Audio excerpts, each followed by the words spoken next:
In what CNN reported was the largest drone attack in world history, the Islamic Republic of Iran struck at the Zionist entity on Saturday, the 13th of April. It was in response to the attack on the Iranian consulate in Damascus, carried out a fortnight before. CNN also noted it was an operation which seemed planned to minimize casualties, in stark contrast to the previous 6 months of the Zionist genocide in Gaza. According to the Zionists, the operation was ineffective in that 99% of the drones and missiles launched were intercepted.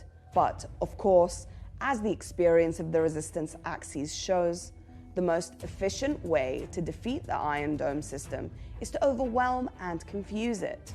In addition, however, it is plain that the missiles which did strike home, in particular at the Nevatim airbase in the Naqab Desert, caused significant damage to the base.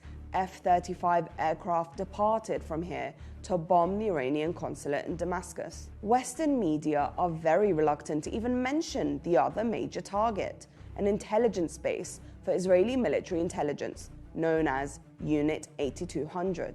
The Zionists tried their best to suppress all mention of the attack on the top-secret base, which, as the Israeli press has previously noted, is the first line of defense in preventing surprise attacks, and is an outpost that has been labeled the eyes of the nation. The Chief of Staff of the Iranian Armed Forces, Major General Mohammad Bagheri, noted that the operation against Iran in Damascus was directed from here.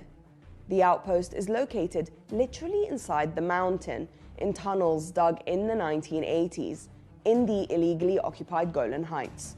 It's not only the Palestinian resistance that has tunnels. The Islamic Republic quoted the right to self-defense, Article 51 of the UN Charter.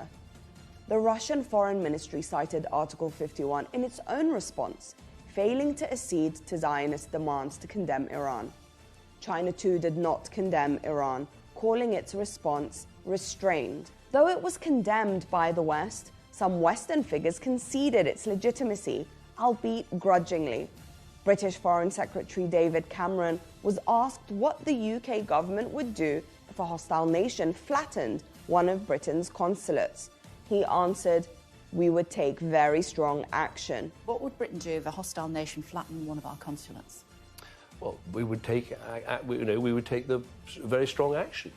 He also appeared to simply take issue with the proportionality of the strike. Countries have a right to respond when they feel they've suffered an aggression. Of course they do. Operation True Promise was the first direct military strike on Israel by the Islamic Republic.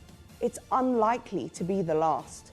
It utilized a tiny fraction of the available armaments, and it showed that it can successfully penetrate the much vaunted air defense systems of the Zionist entity.